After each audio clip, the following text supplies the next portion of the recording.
Watu wangu mshaba Marekani. Sasa mazee, hii jiji ya Seattle, wacha tuongee kuhusu mvua mazee.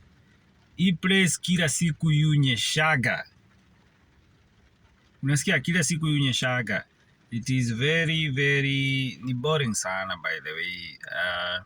Mvua ni mzuri, it's a blessing kutoka kwa Mungu. Kuna places zingine kuna ukame kama Arizona. Watu wa Kenya wa Arizona wenye wanaishi huko waliona mvua sijui 10 years ago. Waliona mvua ile siku walitoka Kenya. Hadi hakunaga miti huko. Desert kila mahali, vumbi kuliko ya mshadha imejaa Arizona. So mvua ni blessing. So lakini mazee, unasikia huku kunanyesha almost every day. Na si ati ni ile mvua unasikia inanyesha alafu inaisha. Ni ile inanyesha unarauka asubuhi hakuna mvua. Alafu after a few hours kunaanza kunyesha. Alafu inaacha. After a few hours inaanza kunyesha.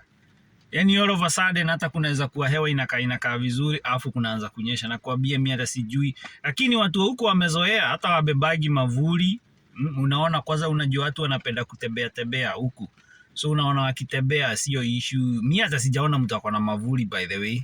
Washazoea kunyeshewa na wanapenda kunyeshewa, but ninakwambia hata kama ni baraka mazee, hizi ni zile watu wanasemaga ni migi. Kunanyesha kila siku kuna sababu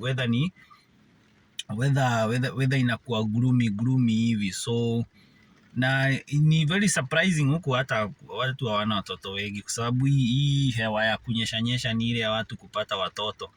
But yeah, so hiyo ni kitu moja ukijua ukikuja huku kama ni ladies hivi unataka kuenjoy huko, unavaa tu viatu hivyo ama tugo tuzuri na uko outside activities, inaweza kuwa inakulimit sababu mmeenda hapo mmefanya ka barbecue hivi ndio hii mvua, mmeenda ka concert ka ije hivi ndio hii mvua.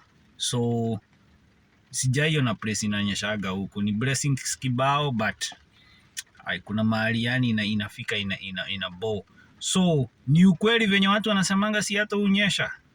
Ni ukweli kabisa, kunanyeshaga huku kabisa. Yeah, it's si ati nina complain, mimi nasema venye iko. Watu wangu mshaba Marekani.